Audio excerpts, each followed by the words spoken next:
ಚನ್ನರಾಯಪಟ್ಟಣ ನವೋದಯ ಶಿಕ್ಷಣ ಸಂಸ್ಥೆಯ ಸರ್ವ ಸದಸ್ಯರ ಸಭೆಯಲ್ಲಿ ಸದಸ್ಯರು ಮತ್ತು ಆಡಳಿತ ಮಂಡಳಿ ನಿರ್ದೇಶಕರು ಮತ್ತು ಪದಾಧಿಕಾರಿಗಳ ನಡುವೆ ವಾಗ್ವಾದ ನಡೆಯಿತು.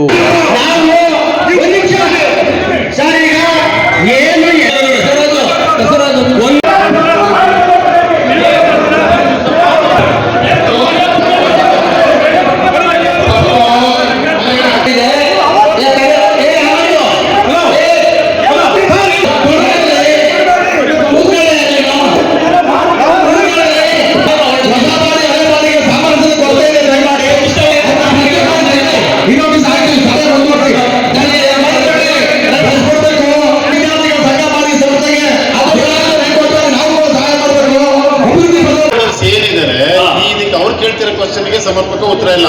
ಹಿಂದೆ ಹಣ ತಗೊಂಡಿರೋದು ಸತ್ಯ. ಆ ಹಣದ್ದು ನಿಮಗೆ ಬಂದಿದೆಯಾ ಅಂದ್ರೆ ನೀವು ಬಂದಿಲ್ಲ ಅಂತ ಹೇಳ್ತೀರಾ?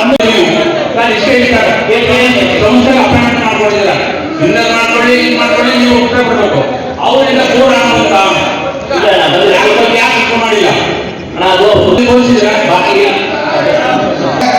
ಇಲ್ಲಿ ಎಲ್ಲವೂ ಗೊತ್ತಿರೋದು ಮಾತ್ರ ಹೇಳ್ತಾ ಇದ್ರೆ ಅಧಿಕೃತವಾಗಿಲ್ಲ. ಬಾಯಿ ಆದ್ರೆ ಇನಾನಿಮಸ್ ಮಾಡಿದ್ರಿ ಗಣ್ಯರು ಸೇರಿ ಆ ಹಣ ಬಂದಿಲ್ಲ ಅಂತ ಹೇಳಿ ಜನರಲ್ಲಿ ಸಂಖ್ಯೆ ನನಗೂ ಸೇರಿದಂಗೆ ಆ ದುಡ್ಡು ಬಂತ ಎಲ್ಲಿ ಖರ್ಚಾಯ್ತು, ಎಷ್ಟೆಷ್ಟು ಹಣ ಬಂದಿತ್ತು, ದಯಮಾಡಿ ಆ ಲೆಕ್ಕ ಕೊಡಿ. ಇದು ಈ ಲೆಕ್ಕದಲ್ಲಿ ಯಾವುದು ಇಲ್ಲ. ದಯಮಾಡಿ ಗೊಂದಲ ಮಾಡಬೇಡಿ ಜನರನ್ನ ಪ್ಲೀಸ್. ಅವ್ರು ಏನ್ ಖರ್ಚು ಮಾಡಿದ್ದಾರೆ ಸರಿ ಮಾಡಿ ಕೊಟ್ಟು ನೋಡ್ಬೇಕಾಯ್ತು. ದಯಮಾಡಿ ಅದು ಕೊಟ್ಟಿಲ್ಲ, ಈಗ ವಾಪಸ್ ಕೊಟ್ಟಿದ್ದೀವಿ. ಅದು ಖರ್ಚು ಮಾಡಿದ್ರೆ ಮಾತ್ರ ನಾವು ಉತ್ತರ ಕೊಡಕ್ಕೆ ತಯಾರಿಸಿ ಹೊತ್ತು ಅಂದಾಜ 2 ಲಕ್ಷ 3 ಲಕ್ಷ ಮಾತ್ರ ಹೇಳಿತ್ತು. ಅದು ನಮ್ಗೆ ಬೇಕೇ ಸಂಬಂಧಪಟ್ಟಿದ್ದಾರೆ. ಅವ್ರು ಹೇಳ್ಬೇಕು, ನಮ್ಗೆ ಅದಕ್ಕೆ ಸಂಬಂಧನೇ ಇಲ್ಲ. ನಾವು ಯಾರು ಅವ್ರು ಕೊಡ್ಬೇಕಾದ್ರೆ ನಮ್ಗೆ ಕೊಟ್ಟಿದ್ರೆ ನಮ್ಗೆ ಆಗ್ತಾ ಇದೆ. ಅದು ಬಿಟ್ಟು ಬೇರೆ ಏನು ಕೊಡೋದಿಲ್ಲ. ಕೊಡ್ಬೇಕಾದ್ರೆ ನಮ್ಮೆಲ್ಲರ ಸಂಘಟನೆ ಎದ್ದು ಇದ್ದಾರೆ, ಗೌರವ ಸದಸ್ಯರಿದ್ದಾರೆ, ಅವ್ರನ್ನ ಕೇಳಿ ಅದೇನ್ ಮಾಡ್ಬೇಕು ಕೊಟ್ರೆ ಅವ್ರು ಕೊಡ್ಬೇಕಾಗಿ ಕೊಟ್ಟು ಈ ಸಂಸ್ಥೆ ಉದ್ಧಾರ ಮಾಡ್ತೀವಿ ಹೊರತು ನಾವು ಏನು ನಾವು ಕೇಳಕ್ಕಾಗಲ್ಲ ಅವ್ರಿಗೆ.